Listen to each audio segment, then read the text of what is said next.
누가복음 11장 5절로 13절까지 말씀입니다. 또 이르시되 너희 중에 누가 벗이 있는데 밤중에 그에게 가서 말하기를 벗이여 떡 세 덩이를 내게 구워달라.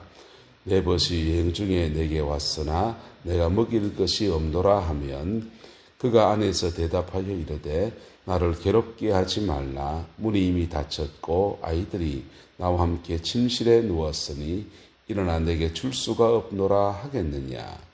내가 너희에게 말하노니 비록 벗됨으로 인하여는 일어나서 주지 아니할지라도 그 간청함을 인하여 일어나 그 요구대로 주리라. 내가 또 너희에게 이르노니 구하라 그러면 너희에게 주실 것이요 찾으라 그러면 찾아낼 것이요 문을 두드리라 그러면 너희에게 열릴 것이니 구하는 이마다 받을 것이요 찾는 이는 찾아낼 것이요 두드리는 이에게는 열릴 것이니라. 너희 중에 아버지 된 자로서 누가 아들이 생선을 달라 하는데 생선 대신에 뱀을 주며 알을 달라 하는데 전갈을 주겠느냐. 너희가 악할지라도 좋은 것을 자식에게 줄 알거든 하물며 너희 하늘 아버지께서 구하는 자에게 성령을 주시지 않겠느냐 하시니라. 아멘. 이 말씀의 축복과 은혜가 저와 여러분과 여러분의 남은 인생 가운데 함께하게 되기를 예수님의 이름으로 축복합니다. 주님은 11장에서 주기도문을 가르치시고 난 뒤에 기도의 중요한 팁들을 이렇게 말씀하시는데 오늘은 한번 따라합시다. 구하라, 찾으라, 두드리라. 이거 제목으로 나누기 원합니다. 구하라. 우리가 구할 때, 기도의 제목을 구할 때 하나님께 무엇을 우리가 주로 구합니까? 신앙의 사람들은 주님 앞에 구할 때 주님과 친밀해지기 원합니다. 하나님을 예배하는 진정한 사람 되기 원합니다. 내가 좀 더 의로운 인생을 살기 원합니다. 이렇게 구하시는 분들은 신앙에 상당한 고지에 있는 분들이십니다. 그냥 보통 사람들의 기도는 주로 뭡니까? 주님, 돈을 좀 주십시오. 주님, 자녀가 아픕니다. 주님, 이런 것들입니다. 그래서 땅의 것들을 구하는 것으로 시작하는 겁니다. 근데 그렇게라도 기도를 배워가는 저와 여러분 되시기를 예수님의 이름으로 축복합니다. 한국 교회에 50년대, 60년대 기도를 많이 하고 그럴 때 신학적인 아주 소양을 가진 분들이 저거 다 기복주의다라고 비난했습니다. 기복주의 맞습니다. 복을 구하는 것입니다. 복을 구하는데 그렇게 비난하는 소리를 들으면서 사람들이 기도하는 것을 움츠러들기도 하고 이렇게 기도하는 게 양심적으로 옳으냐 틀으냐 그런 고민도 했을 것 같아요. 저도 했습니다. 그런데 가만히 지나가 보니까 그런 시대가 지나고 나니까 기도의 시대가 지나고 나니까 사람들이 기도 안 하면서 살아가요. 기도 안 하면서 살아가는데 그때도 여전히 돈을 구합니다. 기도 안 하면서 사는 사람들은 돈을 무슨 방법으로 구합니까? 세상적인 방법으로 구합니다. 기도 안 하며 사는 사람들은 아이가 아프면 어떻게 합니까? 세상적인 방법으로 낫기를 구합니다. 그래서 교회가 기도하지 않으면서 내가 가지고 인생의 필요를 구하는 모습으로 나아갈 때 그때 기복주의보다 더 나쁜 게 나옵니다. 세속주의가 됩니다. 그래서 차라리 기복주의가 낫다. 저는 그렇게 생각합니다. 자, 구하는 기도. 구하라 그러면 너희에게 뭐 한다 합니까? 주실 것이라 합니다. 생선을 달라는데 뱀을 줄 아버지가 없다고 합니다. 알을 달라거나 전갈을 줄 아버지가 아니라고 합니다. 구하라 그러면 너희에게 주신다라고 하는 것입니다. 그래서 그 기도를 배워가는 단계에서는 하나님이 구하면 들어주십니다. 특히 초신자들이 더 많이 역사합니다. 신앙의 어린 사람들, 교회를 처음 등록한 사람들이 자기 인생의 필요를 가지고서 하나님 이것 해주시면 하나님 살아계시면 믿겠습니다. 그렇게 달려들면 하나님이 그것 해주시는 수없이 많이 허락하십니다. 구하는 기도, 이것 속에서 기도를 배워가는 은혜가 있게 되기를 예수 이름으로 축복합니다. 그렇게 기도를 배워가다 보면 그 다음 단계의 기도의 세계가 펼쳐집니다. 찾으라의 시대입니다. 찾으라. 우리가 하나님의 축복하심, 기복주의라고 합시다. 복 주신 것들을 못 누리게 되는 데는 원인이 있어요. 하나님 아버지가 우리 사랑하지 않는 것도 아니고 그것이 복이 오는 통로가 막혀버린 원인들이 있습니다. 하나님은 우리에게 생명을 주시고 풍성을 주시는 분이십니다. 할렐루야. 10계명 안에서 1부터 4계명을 지키면 생명을 주시고 그 생명 받은 사람들이 계속 주님을 예배하고 기도하면 생명력을 더하시는 은혜가 와요. 그리고는요 5부터 10계명까지는요 사람과 사람 사이의 관계입니다. 사람과 사람 사이의 윤리예요. 윤리를 지켜가 나가면 그때 윤리의 문제 안에서 하나님이 이 땅을 살아가는 복의 문제를 해결해 주십니다. 근데 이 복의 문제가 막혀 있을 때는 이유가 있는 거지요. 사람과 사람 사이의 어그러짐이라고 하는 것들, 풀어야 될 것을 풀지 않은 것들이 있는 겁니다. 그때 주님은 막 구하는 기도하다가 어느 순간에 탁 부딪히게 합니다. 네가 정말 응답받기 원하면 이것을 풀어야 된다라는 감동이 와요. 그게 첫 번째는 주로 십자가입니다. 할렐루야. 뭐라고요? 십자가. 내가 회개할 제목이란 말이에요. 누구를 용서해야 될 제목이란 말이에요. 그 고비를 넘어서면 십자가 안에서 인생이 팍 풀어지면서 새롭게 하나님의 응답이 쏟아지게 됩니다. 십자가예요.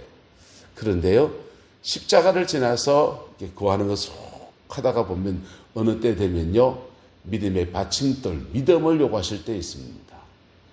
재정의 축복을 원합니까? 11조 생활하셔야 됩니다. 11조 생활하면 큰 어마어마한 재정이라고 하는 하나님의 복주심이라고 하는 것들에 내가 11조 내고 돈 먹기가 아니에요. 11조 생활하면 하나님이 너 재정에 대해서 신뢰할 만하고 나 할 때 다른 재정의 물꼬를 확 열어주시는 거예요. 신뢰성을 회복하는 은혜가 있습니다. 이게 믿음의 받침돌입니다. 큰 지렛대가 받침돌 하나 놓고서 제끼면 큰 문제를, 큰 짐들을 옮길 수 있는 것처럼 믿음의 받침돌, 그게 찾으라의 단계입니다. 찾아내는 저와 여러분 되시기를 예수님의 이름으로 축복합니다. 찾아내고 나면요, 그거 평생에 난 그 회개하도 그냥 안 되는 제목이고 그냥 풀어도 안 되는 제목이기도 하고 평생에 꼴보기 싫은 미운 사람이기도 하고 내가 짓불도 없는데 그걸 내놔라 그러고 그럴 때 때로는 불편한 마음이 생겨요. 그때 사단이 우리의 마음속에서 확 역사할 때 있습니다. 그때 두드리는 단계입니다. 두드리는 단계는 영적 전쟁을 말하는 겁니다. 기도의 세계에는 문을 찾는 단계가 있고요. 문을 찾아내고 난 뒤에는 부딪히면서 확 치고 나가는 영적 전투가 있습니다. 그 문을 못 넘어서게 하고 문을 건너가느냐 못 건너가느냐에 따라서 그의 가난이 열리기도 하고 열리지 않는 그런 문제가 생겨납니다. 옛날 성도님들은 출애굽 여정을 가지고 이것을 풀었습니다. 홍해를 건널 때는 물이 철철 있는 속에 모세가 지팡이를 들고서 다 명하니까 이게 쫙 갈라지고 갈라진 틈을 주의 앞에서 은혜로 건넜어요. 그들이 믿음 생활을 지나서 광야를 지나고 요단을 또 만납니다. 물이 철철 넘칩니다. 그때는요, 갈라진 물을 건너간 게 아니에요. 법궤를 짊어지고서 그들이 제사장들이 발을 디딜 때, 믿음의 발을 디딜 때 촥촥촥촥 갈라져 가면서 그들이 마른 땅같이 요단을 건넜던 겁니다. 신앙생활 하면서 10년째 그 권사님 똑같은 제목 안에서 그 요단, 자기 요단을 탁 건너야 되는데 그거 안 건너고서는 엄마주무주무 하다가 다시 뒤로 돌아가 광야 한 바퀴 삥 돌고 와서 또 한 번 5년 지나고 또 한 번 꽝 하는데 같은 문제에 또 부딪히는데 그때 못 건너가고서 또 삥삥삥삥 도는 분들이 들어 계십니다. 감따라합니다. 구하라, 찾아라, 두드리라. 여정 안에서 여러분의 기도의 제목들이 제대로 풀어지게 되기를 예수님의 이름으로 축복합니다. 그래서 두드리는 단계에 넘어가면 내 자아가 죽는지도 구하는 기도할 때는요, 내 자아를 채워주는 그 채우심의 역사 속에서 와, 하나님 돈 줬단 말이야 이런 거 할 수 있지만요, 두드리는 단계에 가면요, 내 자아가 죽는 겁니다. 이기적인 내 자아, 이런 내 자아, 저런 내 자아, 자존심의 내 자아, 이런 게 확 죽는 겁니다. 그럴 때, 그때부터 그의 가난이 확 열리면서, 놀라운 하나님의 은혜 아래 쓰임받는 역사가 나타나는 것입니다.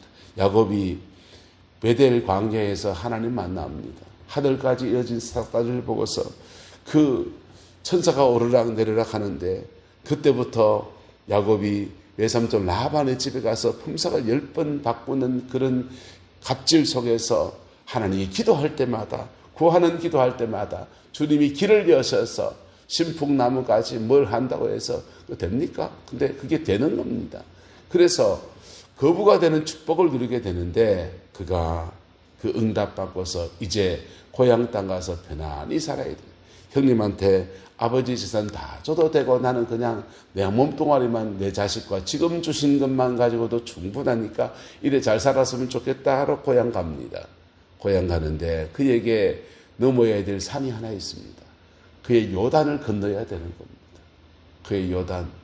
야복나루에서 아내들 먼저 보내고 애들 먼저 보내고 양떼를 다 먼저 보내고 홀로 남아서 그와 하나님과의 씨름이 시작됩니다. 그런 낮에 이미 마하나임 하나님의 군대를 봤어요. 하나님의 군대가 나를 라반의 집에서 보호하신 것처럼 나도 지금도 보호하는구나. 기도만 하면 되지 하면서 열심히 기도합니다. 밤을 새워 기도하는데 주님이 야곱에게 축복하지 않는 겁니다. 왜요? 야곱의 이기적인 자아, 어리석은 자아, 욕심꾸러기, 죄된 모습, 그거 그냥 안고서 그냥 기도로 살아온 야곱, 하나님 박살내십니다. 환도뼈가 깨어져서 더 이상 도망갈 수 없는 처지가 되었을 때 그의 자아도 깨어졌습니다. 그리고 야곱이 이스라엘이 되었습니다. 새 이름을 받았다는 것이에요. 성경에 새 이름 받았다고 하는 말은 정체성이 바뀌었다는 거예요. 야곱에서 이스라엘을 바뀌고 난 뒤에 하나님이 야곱의 인생을 쭉 이뤄가십니다. 이뤄가시는데 강을 건널 때 다리는 절지요, 물은 빠졌지요. 완전 물에 빠진 생지가 따로 없습니다. 예. 무슨 놀라운 하늘의 군대가 불말과 불병과가 함께하면서 에서를 쳐부수면서 나간 것도 아니에요. 그냥 무너진 자아를 가지고 척 났을 때 에서 안에 있는 미움과 분노와 이런 것들을 다 뛰어넘어서 옛날 어릴 때 소꿉놀이 할 때 그때 곧 찔찔 흘리던 동생이 오고 있습니다. 내 아버지의 축복을 뺏어간 동생이 아니라 곧 찔찔 흘리던 그냥 물에 촉 빠져가지고 그냥 쥐새끼처럼 그냥 건너오는 동생이 오고 있습니다. 형제가 만나는 축복이 누려지는 겁니다. 물질의 탐욕을 가지고 탐욕과 탐욕이 싸우는 만남이 아니라 형제의 만남을 축복해 주었습니다. 그리고는 야곱의 새 인생이 열려지게 되었습니다. 여러분, 우리의 기도 생활, 구하는 기도, 찾는 기도, 두드리는 기도의 여정 안에서 믿음도 자라가고 교회도 부흥시키고 남은 인생 복되게 쓰임받는 저와 여러분 되시기를 예수 이름으로 축복하고 축원합니다. 기도하겠습니다.